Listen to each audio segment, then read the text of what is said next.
hear me? Can you hear me? Yep, fantastic. Brilliant. Another round of applause for Erin, our fantastic MC today. You've done an amazing job. And hold the applause for Clement. Thank you so much for flying up from Melbourne to have a chat with us. It's always an absolute pleasure, an absolute honour to be able to have this conversation with our city shaper for the year. Before we jump into things, we've just seen urban farms, autonomous flight. What are your reflections on the last two presentations? I must say this is the future, This is what everybody should, over time will evolve with all our projects, yeah. Can you believe we're here? Can you believe that we're here talking about vertical farms and autonomous flight? I think the vertical farm is now a very common thing because, farm to restaurants and all that. So everybody is going into that. So even in our project in Seafarers, there's an urban farm next door. So we're also planning to tap with them on the farm to table. Yeah. It still shocks me, but I'll set some context here because many in the room will be familiar with the Riverlee organisation. Some may not. So, over the course of your career, I think you've developed and owned something like 70 properties. You've got something like a workbook of $4.5 billion at the moment, and you've got a couple of hundred tenants across your portfolio. You've shaped Melbourne, you've shaped parts of Hobart, here on the Gold Coast as well, worked on projects. So, and across nearly every sector I think I'm aware of. It's an extraordinary journey which began for you in Malaysia. Do you want to just tell us a little bit about? Yeah. Anyway, I think maybe it's easier for me to start from my heritage down, so get a better understanding of where we come from. My grandparents was from southern China. They moved to Indonesia, and from Indonesia, my parents were both born in Indonesia, and they moved to Singapore and Malaysia. And that's where I was born in Malaysia, but we started our whole life in Singapore and Malaysia. And I did my education in Singapore, in the Catholic school, right up to A level. Then I did architecture in Singapore University, the first 3 years. Then I came to Melbourne University to complete my architecture and town planning. So you can see the process from Singapore to Australia. And in Melbourne, I met my wife, Melbourne University, we got married. And then we went home back to Malaysia for 13 years. And from there, we started my architecture and planning practice, and then gone into property development, yeah. And in the first instance, what attracted you to architecture and town planning and being involved in cities? Because I can only imagine Singapore and Malaysia were very different back in the 70s. You see, the thing about it is this, that, when you were young in the university or in school, you're always wondering what you're going to do. So going to university, but somehow I'm not a very strong science subject. I'm very good at doodling and drawing. So, whenever after A level, I said, which course should I do? And architecture was the one that attracted me. So, I went into architecture, and that's how I got involved in the building industry initially. You came to Melbourne to study. You then went back to Asia, yes. and got involved in an architectural and planning practice. What were you working on? What kind of projects and what was your role within those projects? In the first 13 years, I was practicing architect town planner. I had 2 senior partners, and we started a very strong, big practice, and we grew from 3 people to 135. And we were doing major town and regional centers, mass housing, commercial, and everything. But what I found that I was, as an architect, it has limitation. The developers, that all my clients were doing so much better than us. So that's where I started partnering with one of my clients to go into development. One day I asked him, I said, hey, I want to be a developer, how do I do it? He told me, it's very easy, just start, look at this piece of land. He said, look at this land, if you make it work, we'll start. And the best part about it is that the guy who initiated my town planning is today the chairman of Finbar. He was one of my biggest clients, and he's now running one of the biggest property companies in Perth. So that's how I initiated. And then we started this development company, and we also did same thing, mass housing and everything else. And where I learned a lot more from architecture town planning was I was an architect town planning, I understand what the developers wanted. Then in development, I learned what is needed to be a developer. So from then on, we did very well. And then the Asian crisis came in. A lot of projects were abandoned. So there was abandoned projects. And buildings built halfway and not completed. So I happened to be head of the property, I was a property director in this company. And to revive all these abandoned projects, and this is one of my biggest challenges and experience that I had that helped me into the development. We had to get in, because when the projects are abandoned, the purchasers are in trouble, banks in trouble, builders in trouble, and the government's in trouble. So what we did was that we got the 4 parties together, mediate and got it to work out a scheme whereby there was enough money, everybody had to take a haircut to finish the project. So to get a haircut means the bank got to cut off the interest, purchasers have to stop us getting their liability, and then the builder also had to trim something because they're all jammed, everybody got caught. And the government was quite good in the sense putting us together and so we managed to get to the minimum what was needed to everybody work together to complete the buildings. We managed to revive many buildings, commercial and a lot of residential building, even industrial. And that must have been an incredible lesson in the first instance. Yes. In terms of how to partner with people, how to share the pie, and how to get to completion on a particular project. Let's fast forward a few years and return back to Australia, because you obviously studied here in Australia, you met your wife here in Australia, and you made the decision to come back to Melbourne. Tell us about why. Because when I was in Malaysia, I had 4 kids. Kids were born, and Betty and I were just saying that let's plan our future, what the future will be, where do we want to go. We were doing all right in Malaysia, but we always thought that Australia is still the best place, because when I came here as a student, my wife came here as a student at 16 years old. So because both of them were of us here, but when we went home in Malaysia, we found that there was a gap between us and our family, because in those days when we come here, you don't travel home to Malaysia or every day or every year because it costs too much money. So we see our families once in 2 years, once in 3 years. So there was this problem with the relationship. So when Betty and I thought about it, said, I think we better go with all the kids. So if you're going to study overseas, let's build a business there, and they'll be always near to us. And that's what we planned. So because we are a very family person, And Betty's here today as well, along with Kevin, who works within the business. You came back to Australia at a time when we were suffering the recession that we had to have. It wasn't a great time to be in property. I think you described to me nearly all of the developers that we now know that are still active and were active back then were owned by banks. But you made some decisions to enter the Australian market at a reasonably depressed time. Tell us about those early years in Melbourne looking for opportunities. So when we came back to Melbourne in 1990, it was in the middle of the biggest recession Australia ever had. Interest rate was at 18%, vacancy in offices was 30%. So when we came here, I wanted to start a property company to do what we were doing at home. And because when we came, all our friends who were partners with our Malaysia say, hey, when you're going there, I want to be part of your action. So I had a few friends who were going to join up with me. So I was coming in here, trying to learn the business. And the problem was that when we just arrived, we don't know anybody. So we had to spend a bit of time doing a bit of research, get to meet the agents, do whatever we needed to do. And I think in 1993, Betty was working in a stockbroking company, you know, and I was still trying to meddle around to find our feet. And in the meantime, in 1993, I did put a few offers to the banks, because all the properties were owned by the banks. Every building that you point is owned by the bank at that time. So I I spoke to many banks, Bank of Westpac, Bank of Australia, Melbourne, all the various banks, and negotiate what were the properties they wanted to sell. And all of them gave me a list, so I had to look around here and there. I was trying to do something. And the problem was that I didn't know where was the bottom, because I did put 1 or 2 offers to buy certain buildings.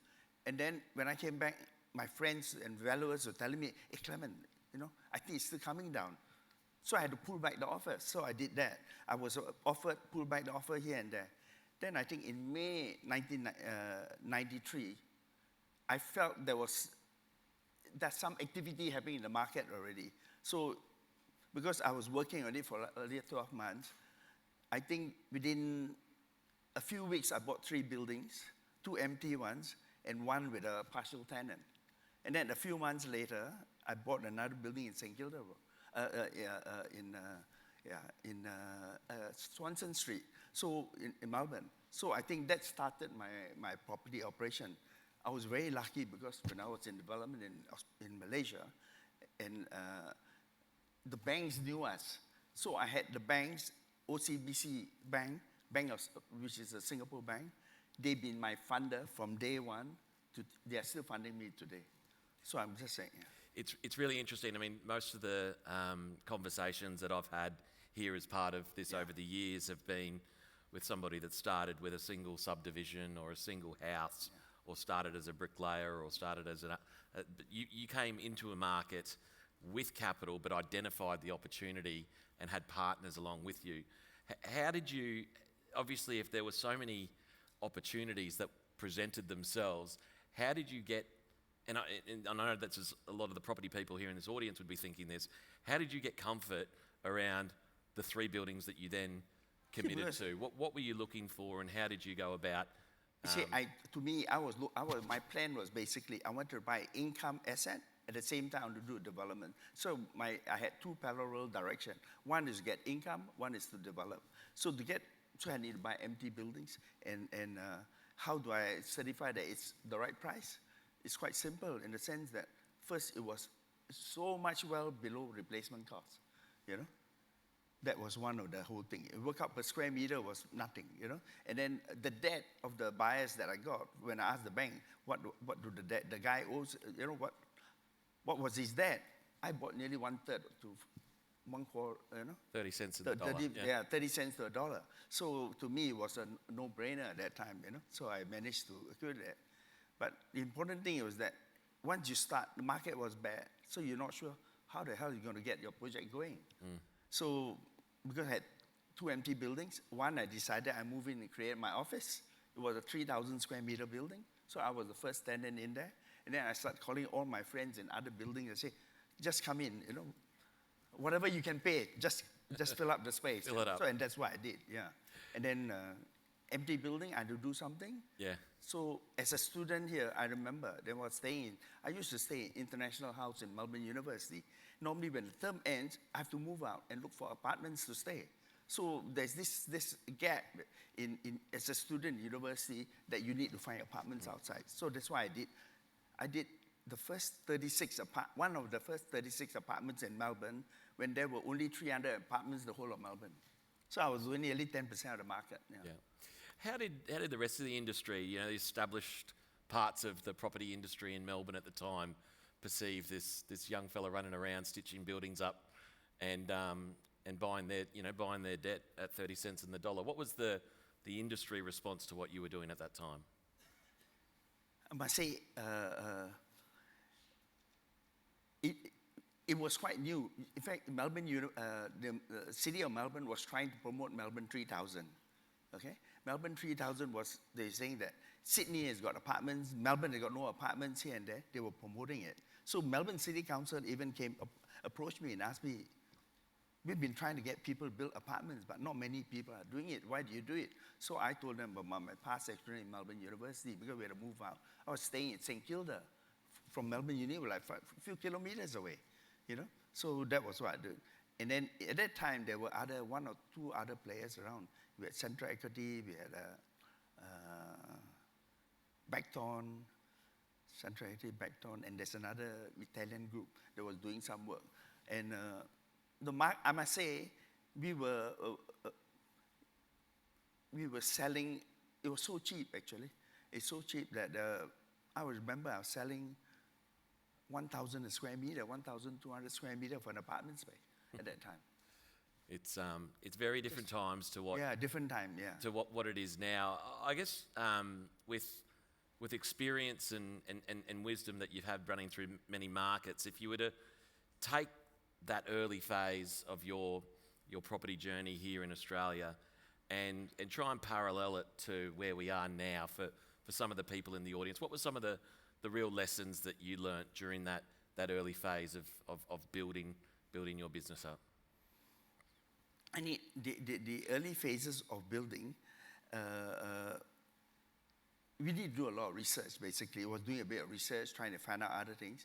And another area that I thought was very interesting, it was a land subdivision. In fact, at that time, Jeff Kennett started to sell all the schools and all the other things. So I bought 2 schools. I bought a MMBW site, and everything was, relatively cheap at that time. And there were not many players in the market. And because there are not many players on the market, although it takes time to sell, but it's still, it still managed to price it to the level that the market wants at that time, yeah. Let's just sort of fast forward a little bit, because there's some pretty iconic projects in Melbourne that you've been either involved in as a partner or developed yourself. So to go across the board, you've had a big role to play in Docklands and the development of Docklands, and some of the projects on the Yarra River, hence the name Riverlee. Just tell us about the Docklands and the river and your relationship with Melbourne. Yeah. You see, when I started the company in Melbourne, I always wanted to be very low profile. I didn't want to know that I'm in the market. I didn't want to know people know that we are the same company here and there. So I had many companies all under different names. I got Riverside, Parkside, this, that, all the Mountain View, all related to nature and everything else. And Riverlee, everything. It was all those companies. And over time, because as the project gets a bit more involved, my family started joining me. I think I had my son join me in 2003. Then my other siblings all came in 2013. So 10 years, my son came in. Another 10 years, I had all 3 siblings came in. So it became part of family business. And from them, they always been telling in the market, they said that you can't just keep running your operation that way. So they wanted to, because now I said, if you're all in, maybe now is a time to restructure it. So they had a company called Riverlee, Riverlea. So they said, why don't we change the Leah to Lee? And that's what happened, because we have a surname Lee. And this was all initiated by my kids. So now Riverlee became the company that I've been pursuing. And since then, we've been doing a lot of projects. We've been doing varying projects. The other thing important to know about development is this, because we are a very diversified company. In 1996, we started buying into Adelaide. I started in 1996, Adelaide Auckland. And in 2001, I started Hobart, Tasmania.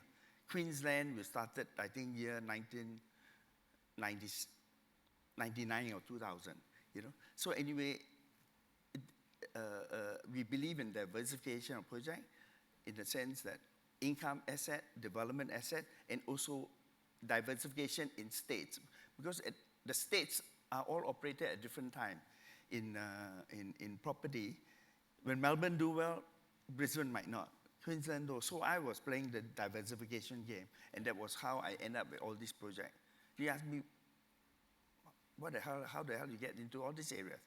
Actually, they were no-brainer, because when I went to Adelaide, I had double-digit yield. Double-digit yields are Hobart, same thing, double-digit yields. And all, in terms of value, because Melbourne has already come up, so that was time to move to other states, and that's what I did. Let's talk about Hobart, for example, because I think one of the most interesting accumulations or property plays that you guys have successfully executed on is in the Hanging Gardens. It's a 9,000 square metre site in the CBD of Hobart that I think is 14 properties or something accumulated over well over a decade. Just a very patient play. Just take us through why you've done that and how you've done that. Basically, in our philosophy of Riverlee, basically, we always like to be early in a value chain. You go in early, and we don't mind time. Time is where our benefit is. It took us, we started in 1996 in Hobart, and it took us 19 years to accumulate 14 adjoining sites. So now we have a 9,000 square meter in the middle of Hobart, 4 street frontages, a big development site, and Mona and us, because in Tasmania, anything to do with Mona is the best partner to have. So Mona and us are partners, and we started the Hanging Garden, a cultural and education precinct, and it went very well. And now they have joined us even on the development side. So now we are equal partners with Mona. It's a pretty cool partner, yes, to have there, and obviously a great experience. If anyone's in Hobart, check out In the Hanging Garden. You can't miss it. Let's talk about sort of how you deal with time, because I think that's a common attribute or common element within the way that you invest in property. You're happy to play the long game, and yet you do so with partners and investors and collaborators as well. Can you just take us through that long-term mindset and how you can justify it, and how others here in this room can justify playing the long game in property? You see, because in my life, I've been in 2-3 recessions in Malaysia and all that, so I understand Malaysia. So because of that, we always tend to be, first, very important. The company cannot be overgeared, don't be too, and you got to play long, because property is not a short game. Normally, whenever we plan to buy something, we're looking at 5-10 years. So by the time, because between that 10 years, you get a couple of cycles can happen. And that's how we strategize it. And to us, even like, for example, buying industrial sites and all that, we're looking at buying early in the value chain. We're still getting income, and it's still running the whole thing. As long as it holds the cost of running the property, we don't mind. And we just keep there and wait. And this is how we have created a land bank in land subdivision, in commercial, in 3-4 of the states. Yeah. But not a lot of people in this room are as patient as you, and need to drive commercial returns during that holding period. Have you got any tips for anyone here about how to manage the kind of immediate return thresholds with the need to play the long game? I think it's basically in property game is you need timing. Second, you need vision. And the third one is probably financial management. I think you need to put all this together. And when you look at it, what you can do, what you cannot do. And the other thing is that we are not very greedy. We are not very hungry, in the sense that when we do something, if, say, a property, for example, just say subdivision, the banks will only fund you 70-80% and for funding. And if you buy a parcel, they only give you 78, you still need equity of 20-30. I said, why do you need to have there are 2 ways of doing it. One, get a partner to come you at 30%, the land has no mortgage. At the same time, the other one is just buy 80% of land instead of 100% of the land. So you look at your size. So what we are doing is this: the advantage of having commercial and industrial and land subdivision is the income level, and that whenever you borrow on commercial building, the bank is always at your door looking for you. We only get 1 to 2% over bank bills. When you go to development, they have 5 to 6 to 7%. So there's this advantage of having a commercial again development. Yep. So to me, my advice to all the companies is this: you need to have have income level and also development, and then you have to balance. Even at the size of our development and all the other that we are doing, I think our development is only 40% of our company. Yeah. Now, you wear an architect hat, you wear a planner hat, and you wear a developer hat. Let's tap into the planner hat first. Yeah. You've made some very strategic investments in growth corridors for land subdivisions, major communities and estates in Melbourne and other places. Even in the CBD, you're looking ahead at the patterns. What kind of investment, infrastructure, human kind of settlement patterns do you look for as a town planner, and to maximise the long-term returns on your investments that you're making over a period of time? What are the signals that you look for? I mean, the best time to buy is always when there's uncertainty in the market. That's one. It is very, very obvious. The other thing is that, when everybody's buying, that's not the time to buy. You buy you wait, do the reverse. That's time to sell rather than buy. So there are a lot of some simple logical moves that you can do. It's just, you don't want to be what everybody else is doing. You just got to be a bit different. And then the other thing, being a town planner is quite different. Because of my town planner training, I understand that in architecture and planning, everything is very organic. When something, like let's say the growth corridor or anything that happens, even the government and administrator says that you cannot develop, you cannot do this, cannot do that. But the pressure on policies and government will break down when the pressure is there. It's going to burst. Because the population come there, everybody's out. Right? There's not enough housing, there's not this. They will expand and do certain things. So I think these are the planners had the training that I've got that tells me that, there's potential here, there's potential there, and things like that. I mean, the most obvious one is where infrastructure is. Railway stations, train tracks, roads, and all that. That already give you an idea, roughly where the growth corridors are. Because that's the least infrastructure cost to government. Yeah.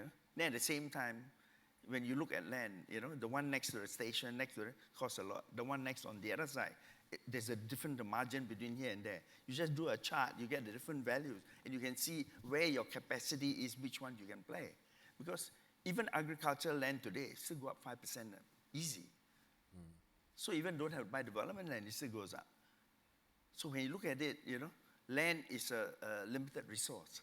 So, so it all depends on what capacity you've got. The more money you can buy, the better one. Less, you just go on a different one. Yeah. But all of them make money. It's just at different levels. So putting on the architect hat then, we had dinner down in Melbourne a few weeks ago, and it was fascinating to pick your brain about how you approach design and architecture and floor plans and unit layouts and joinery and all of the different touch points. Help this audience understand how your eye for design and architecture impacts the way that you go about shaping your developments.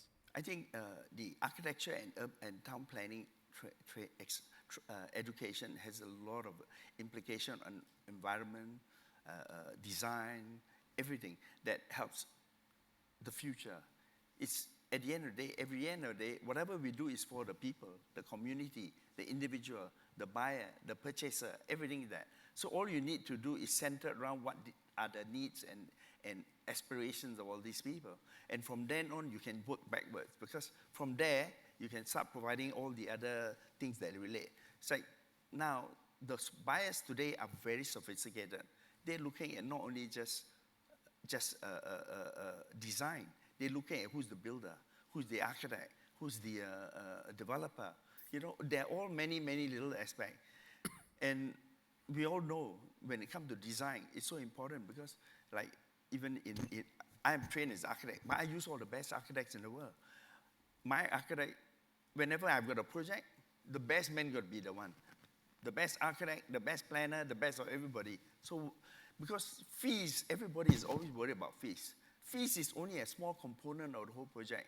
Land value is already 15-20% of development cost. But all the other costs, play is only like 7 to 8, 10%. And they are the one that are going to give us the best product. If you give them pay well, they give you the best product. They got the time for you and do everything. But even me as an architect, getting the best architects in Australia doing our work, I still oversee what they're doing, because a lot of them have got many projects. Whenever they do a design, they do a couple of designs, looks good here and there, and it works. But normally, it's always the 80-20 rule. In design, 80% of the designs are fantastic project, good design. But 20% they lose out because they've been trying to maximize the design, get whole benefit, and that's where I come in and look at it. So when I look at it as a developer, as a whole lot, I spend time looking at the worst units. And so to my project, if I can sell the worst unit, all the units will sell. And that's where I spend a bit of time on, looking at the best unit. What's your relationship like with other architects? Where does Clement the architect stop and then the project architect start? I don't do all the work. All I do is appointing them, get involved, they do the work, because they have got all the understanding of the latest current trend. the market, the whole lot. But I'm only doing the little problems that they got left, I'm doing, which they have got no time to do for. And that's where my expertise is. And the other important thing to do is that in any design, whenever you do a design, you've got to make sure that you want to see that all the furniture, how is it placed in. Because most designs, whenever they design, they create space, 3 meters here, 2 meters here. But you've got to make sure that the furniture layout is correct. Put where the lounge set is, where the table is, where the chairs is, all that. And then you know whether that space should be 3.2 meters or 3.3 meters. And that little difference will create the product. And that is the problem in most design. Because when they create space, they just create space, but not the little details. When you put the furniture in, they have a problem. In fact, friends of ours been offered to buy some apartments, you know, in some very well-known buildings in town. And then when Betty went to have a look, Betty said, shit, how are you going to put, my God, 1.5 million, 2 million, I can't have a dinner for 8 people. See, things like that. For a high-value apartment, you only get a table of 4, 5, or 6. So these are all the little details that are very important in design. And I think that developers do not spend enough time on that part. And I think that's a very relevant in the sense, make sure whatever you do, make sure the capacity is right. If it's a very expensive unit, make sure you got very grand space. If you're a very tight unit, tight space. But whatever it is, make sure the furniture can fit in. And the most important thing, the other one, is that in space design, as an architect, we know that when you put 2 lines, you know, when you draw a line, you got angle like that, the line look short. When you do the other, long. When you do the other way, the line looks short. But actually, the same distance. So in terms of space planning and direction, is very important. And that's where, as an architect training, it helps us in my design that my worst unit sells. Let's put it that way. I'm sure there's a lot of there's a lot of yellow trace in Clement's office. In some of the conversations I've had with some peers, you know, on developers in Melbourne, you're considered to be a bit of a developer's developer. I've said this before, in the sense that you mentor a lot of others, and you know, serious names that I'm sure all of us know. What do you think they look for in you? What do they come to you for? And also at the same time, what sort of advice are you imparting back the other way? And where are they going wrong? What are you trying to encourage them to do?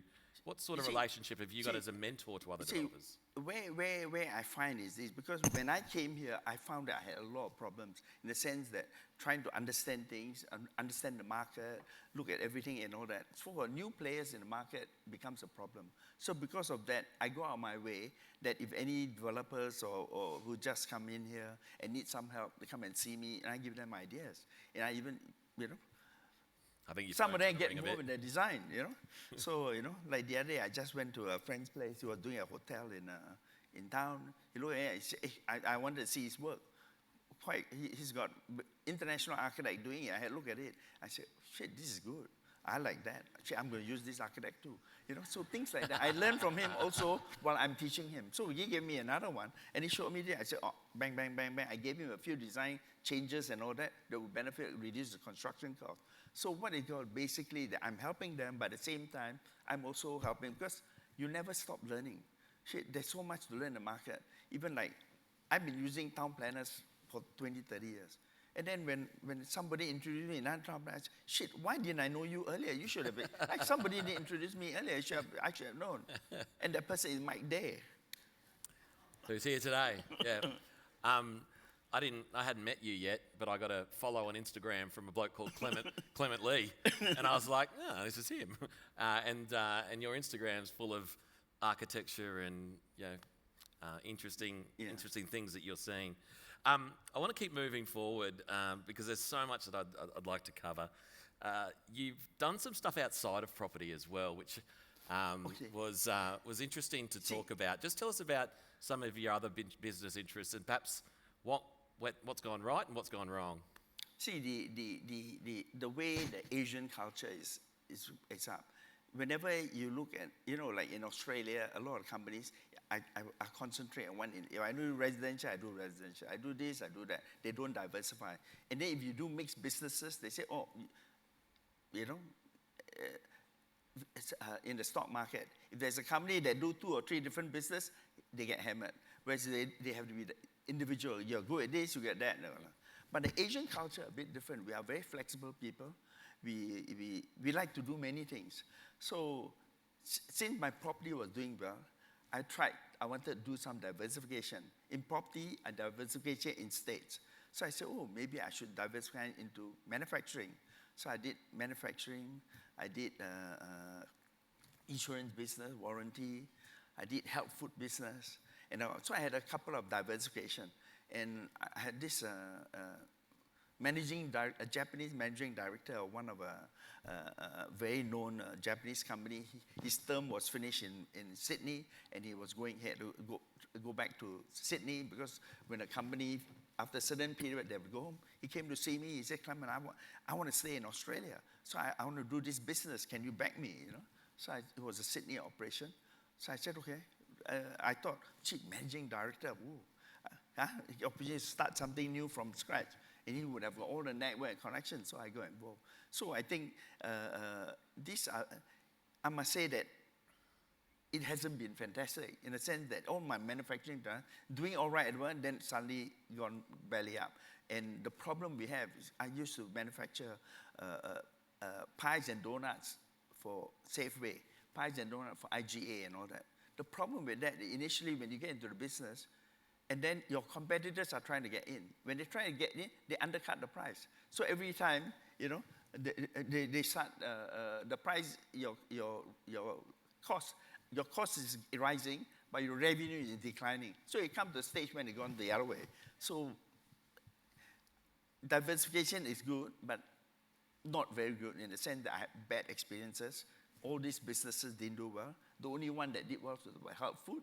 The health food did very well, and I think some of you might know it was Aussie Bodies. Yeah. Today, we sold it to management, and they sold to an American company. That was one of our best.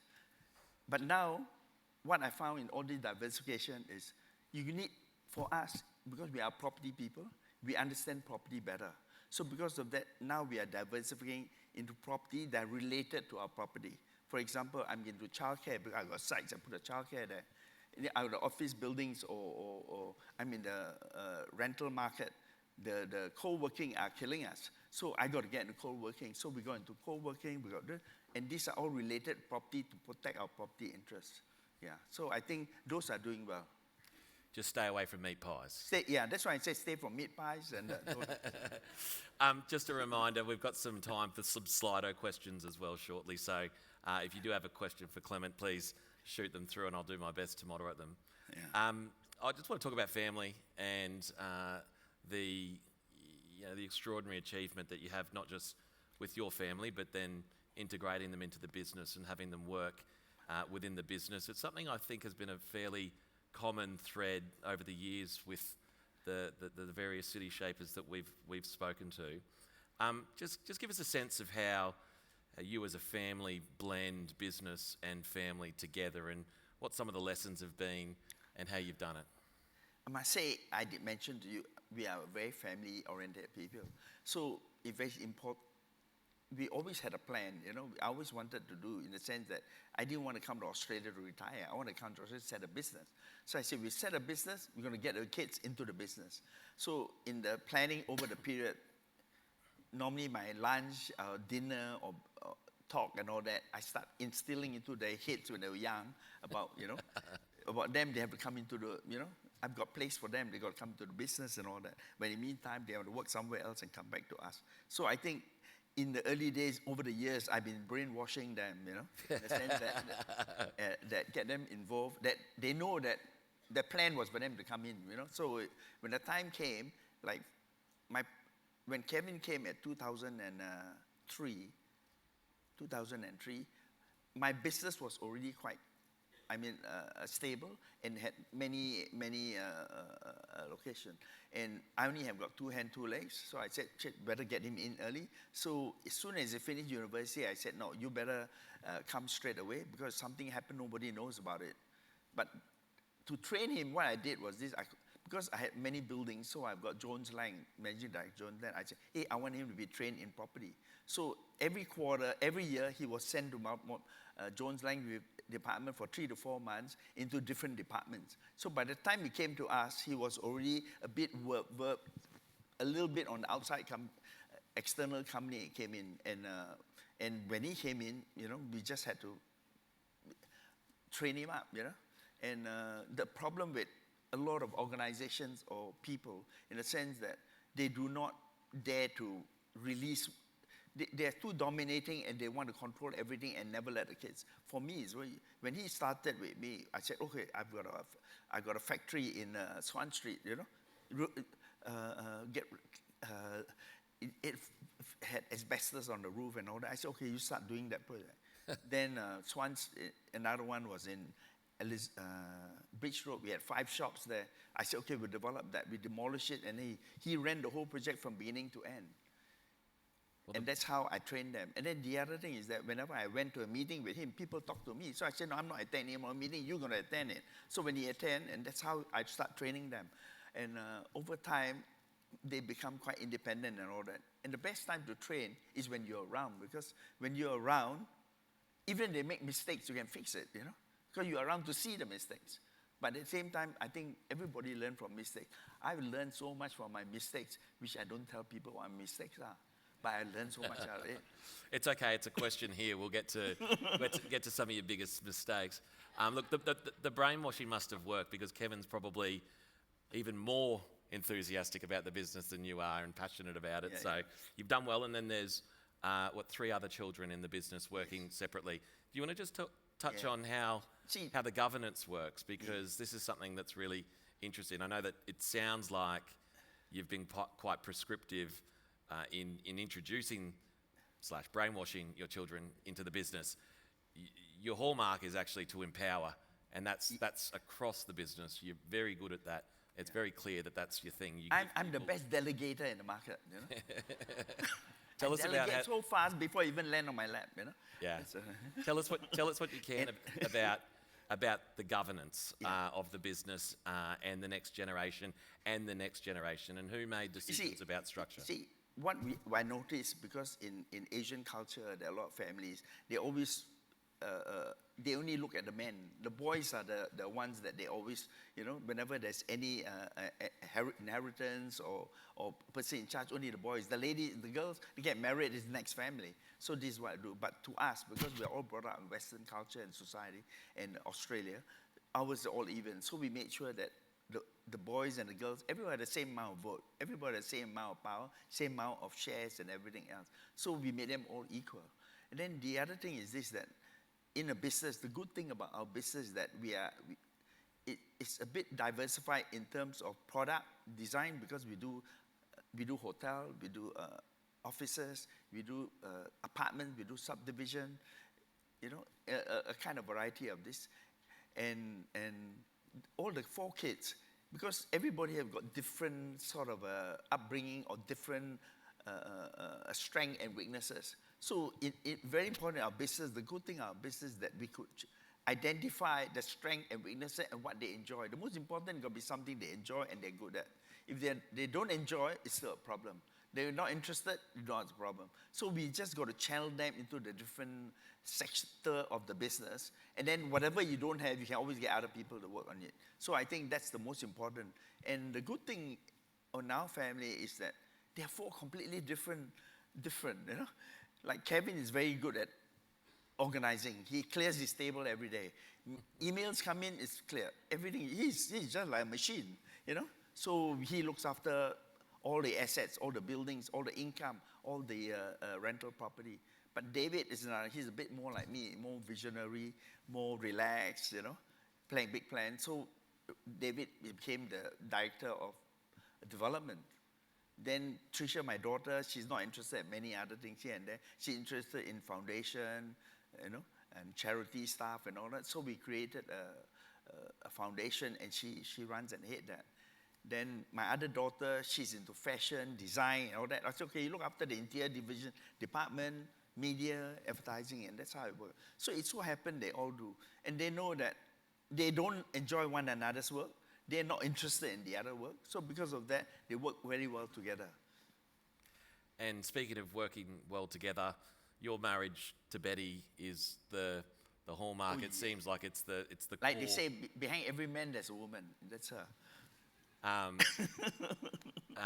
Tell us about, and tell us what you can about how important having a strong union is in the success of the business, but also the success of integrating your family into the business. I think the problem, the important thing is this, that even like for our generation, we start, then the second generation coming in. It's important that how this second generation is going to work and worry for the next generation. So Betty and I have agreed that we only worry about the first, they got to worry about the next, and we don't have to worry about the next, we only worry about the first. So we have our own limitations in terms of what we can plan for, because that's the way it works. Because if you're trying to dictate and do a lot of other things on the other next, it just doesn't work. And we have because of this generational thing, we've got KPMG to come in, creating a whole family structure, trust, constitution, and everything, so that in case there are things that do not work out, there's a mediation process, or there's a system that can work for the whole lot. I must say, it took us a lot of time, and it kept evolving. It took us nearly 5 to 10 years to do it, And now it's all in place, and I think everybody's quite happy, and things are working. And now, I don't have to do too much now. I'm more relaxed. I've handed most of things to them, and the other thing that I want to wake up for is I still love my design. So I've got a design department, a group of architects and designers. We don't do our own work. We are just architects managing architects. So I've been instilling all my knowledge, ideas, experiences to them, because 4 of my kids are all commerce grads. None of them are architects. And I know the benefit of being architect town planner in a development company, that it's so relevant. So I identified 1 or 2 guys, and I'm instilling everything in them. I told them, at the end of the day, you are the guy, look after the architecture design side and help them, so that they're going to work together. And things are happening. Amazing.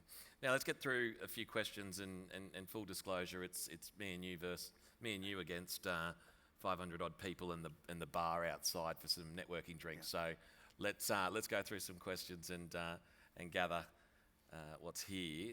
What has been the project you were most proud of, and why? Actually, at the present moment, the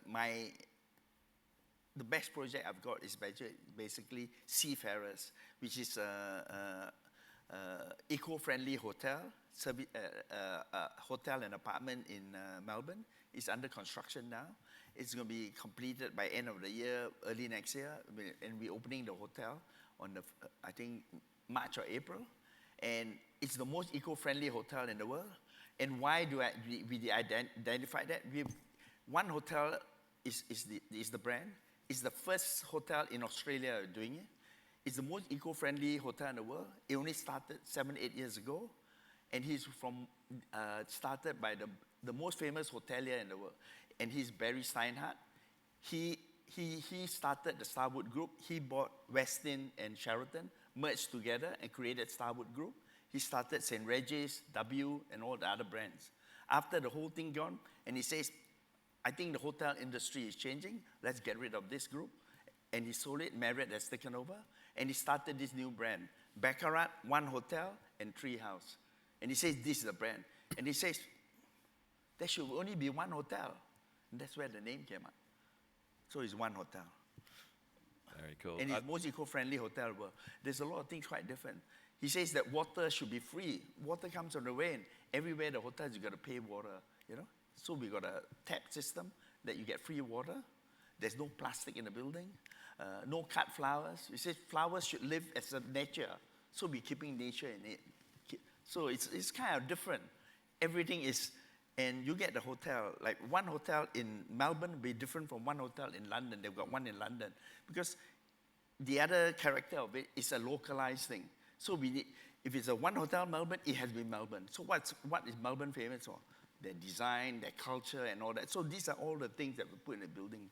So we put things like recycled timber, like because the building is on a 200-meter waterfront in Yarra River, right opposite the convention center. So all the pilings, piles, and everything, we preserved them. We collected. I bought all the recycled timber from all the other warehouses along the waterfront, and we use them to be part of the building. We get the local architect, the local designer, designing things. Everything is local. So it's kind of a local identity. So that's, to me, that's the best project, my favorite at the moment. Yeah. And check it out. We've written about it several times. It's the most stunning piece of architecture and placemaking in the country. What's been the most difficult project you ever undertook, and what did you learn? I think the most difficult project is, sometimes we are ahead of our game. The most difficult project I had one in St. Kilda. I bought this site from I won this site from a government tender. So we developed the site, I think 400 units, 6 buildings, nearly 1 hectare inside, and over many stages. And then my project manager and partner told me, hey, why don't you, not only make the development profit, it can also be a building profit. Because my partner had 30%, we had 70%, and he was a builder. It was a building company, so he had 30% of the company. He said, let's do better, because he's already got a building experience, and we did that. And I tell you, that's one of the project that I did quite badly, in the sense that I didn't do very well, because being a builder, we are not efficient, because when you're doing it, time is not important to you. So because of that, it was an own project. It took time here and there, and time created the problem. And cost-wise, same thing, because a lot of time, costs gone up here and there, things like that, interest, everything. Yeah. So we didn't do it. The other one I did, because it was a huge site, 8,000, nearly 1 hectare, and I had car parks, basement. I built the whole basement in one go from stage 1. I only had 4 buildings, and the whole basement I built for the whole block. And it was only a huge 1 hectare. I should have staged it, So these are some of the problems we face. This is a lesson. And I said, you learn from all these experiences. Absolutely. And just finally, you received an Order of the Medal of Australia. You've been acknowledged this evening as our Lachlan Webb Lifetime Achievement Award recipient. You've got accolades, success. What is your legacy as you sort of see it, in terms of your impact on the cities of Australia, and what's important to you? What's that wisdom that you would impart onto a younger developer about how to go about things? I think at the end of the day, it's very important that it's always, whatever you do, it's the consumer, the community, and the people are the ones that are the most important. And from there, you've got to work upwards and try and do whatever it needs for them. We know that people talk about ESD, ESG, all this environmental stuff. Yes, all this you've got to put in. But there are cases whereby just putting them in does not work. Like one office building that I did, I was one of the first to do a tri-gen in Australia. Because they said, we got to do it. This is the first one. So I did it, a true tri-gen in the building. And at the end of the day, it just didn't work, because they say it's new. I think, don't be the first. That's it. Try and be second. Let somebody take responsibility. Being the first is the first. So I kept thinking. The other one is that I did in St. Kilda. I won the award from Stockholm for one of the first recycling, some rainwater cycling, all that. That was we got it from Stockholm, the award from Stockholm. And it's the same thing, After a while, it didn't work, in the sense that now it's not operating, because technology changes, The problem is this, technology changes, and those were done, and I did it 20 years ago, And today, I went to the site, it's not working, things like that, because to be the first is a problem, You've got to be developed, before you get into it. Because everybody's always talking about everything, AI, autonomous car, here, there. I think that's the future for sure. It's just that you got to implement it when the project is right, project is feasible. Yeah? Don't worry about the idea of, you have to do it. You don't have to do it, because nobody is right in the sense that you might do it, financially is not right, things like that. So you still work backwards and all. I think this is the government. For example, I said, Victoria, this has stopped gas. Now no buildings can use gas, gas after a certain date. So this is the problem because, like my building, I did, because I got a permit before that in Seafarers, I put I had already had a gas system, and I sold some of the apartments to people, and they want gas, so I put gas in, and I had electricity. So after they passed that policy, I said, my building is being built halfway, so what I had to do? I said, oh, if not gas, all this apartment one day will be a problem. So now I've electrified all of them, so that if the buyer want to change over from gas to electric, they can still do it. And this is all additional cost to me. The other important thing, I think that's important for developers is this. What I find is that a lot of contracts now are done D&C contract, design and construct. I think that, to me, that's the worst contract. Because you specify and you get all the product. After D&C, the product goes backwards because they're trying to find the cost to make it. So in fact, your building is going backwards rather than going forward. All my contracts are all 100%, 90% full documentation. Then I do a D&C. When I do a D&C, they cannot change. If they need to change anything, need our approval. And we don't change. If anything, we add.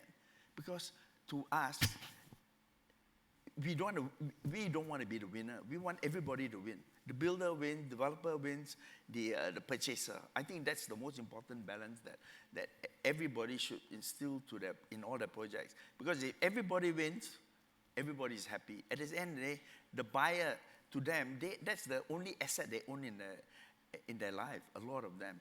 That's the only asset. In their retirement, that's the only asset. That's their retirement fund. So I think we've got to protect them. And if they are happy and you protect them, it's better for everybody. That's the eye of the architect coming out right there. Thank you very much, Clement, for your time. Would you please thank Clement Lee? We really appreciate it. Yeah, thank you.